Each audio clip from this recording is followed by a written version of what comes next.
हो सकता है मेरे भाई आपके लिए बुरी खबर भी हो सकती है। हालाँकि इसमें से एक तो डेफ़िनेटली बहुत अच्छा कदम है, बढ़िया है, लेकिन दूसरे वाले के ऊपर में संशय काफ़ी है। तो मैं एक-एक करके आपको सारे नोटिस पढ़ाता हूँ और मेरे भाई उसके बारे में सारी बातें जो है हम बता रहे हैं। सबसे पहले अगर हम यहाँ पर बात करें दोस्तों तो आप यहाँ पर देख सकते हैं, पहला नोटिस जो है वो एसएससी का है कि the calendar for the examination for the year 25-26 is under review. जो कैलेंडर आपका आने वाला था वो अब रिव्यू में हो गया है और इसके कारण revised calendar of the examination will be publish shortly on the commission. अब अगर एसएससी ये बात कहती है कि हम आपके कैलेंडर को अभी रिव्यू कर रहे हैं, तो यहाँ पर मतलब हो सकता है कि नया कैलेंडर जारी करेगी और नया कैलेंडर जारी करेगी तो क्या कारण हो सकते हैं नया कैलेंडर जारी करने के? क्योंकि पिछले कुछ समय से आप लोग बहुत अच्छे से इस बात को देख रहे हैं कि सारे के सारे टीचर्स मिलकर के बढ़िया दबाव हम लोग बना रहे हैं उनके ऊपर में, चाहे बात प्रोटेस्ट की हो गई या बात कोर्ट से हो गई, दबाव पूरा का पूरा बन रहा है।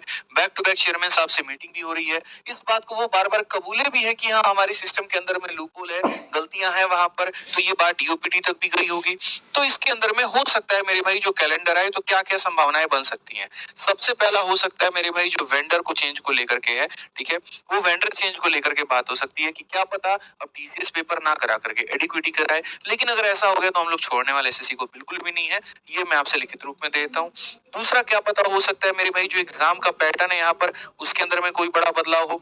जैसे कि आप देख सकते हैं डॉक्यूमेंट वेरिफिकेशन बाद में हो रहा है, क्या पता वो पहले हो जाए। तो इसके लेकर के डेट को अलाइन करें। तीसरा हो सकता है जैसे सीपीओ में मेंस का अगर हम बात कर रहे हैं, सिर्फ इंग्लिश पूछा जा रहा है, लेकिन मेरे भाई उसके अंदर में मैथ्स की काफी समय से संभावना है पूछे जाने की, वो भी हो सकता है। मेरे भाई चौथा सवाल मतलब ये भी पैटर्न हो सकता है यहाँ पर, ठीक है?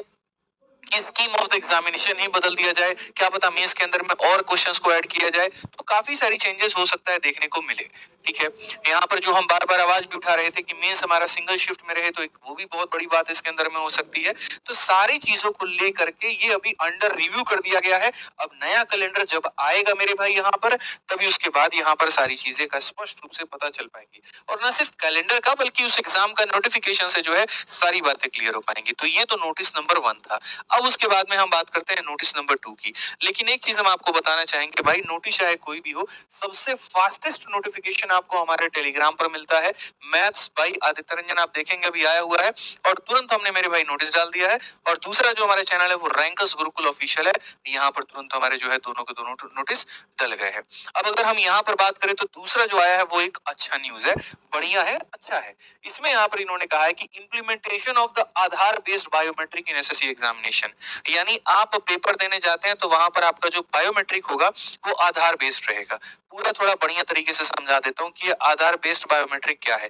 The commission has decided to implement Aadhaar based biometric authentication in its forthcoming examination. Accordingly, candidate will be able to authenticate themselves using Aadhaar at the time of online registration while filling up online application form for the examination while appearing at the test center to the exam to take examination conducted by the commission from May 2025। मतलब ये तो है कि यहाँ पर इससे है such Aadhaar authentication is voluntary and is intended as a measure to promote the ease of engaging with examination process. मतलब आप बीच बीच में देखते हैं, एक बार वो कमीशन कॉपी लेकर के आते हैं, फिर कभी बायोमेट्रिक काम कराते हैं, कई बार अंगूठा काम नहीं करता है, ठीक है, फिंगरप्रिंट काम नहीं करते हैं तो उनको विथहेल्ड में डाल दिया जाता है, किसी के जगह पर कोई और फर्जीवाड़े तरीके से पेपर देने बैठ जाता है। तो सारी समस्याओं का इन्होंने निदान ये किया है कि तुम जब फॉर्म भरोगे तब एक बार तुम्हारा आधार बेस्ड बायोमेट्रिक से ये होगा और उसके बाद सेंटर पर भी जाओगे तो वही बायोमेट्रिक से तुम्हारी पहचान करके पेपर जो है वो करवाई जाएगी। और ये एक अच्छी मतलब जो है पहल है, इसको हम एक अच्छा पहल मान सकते हैं।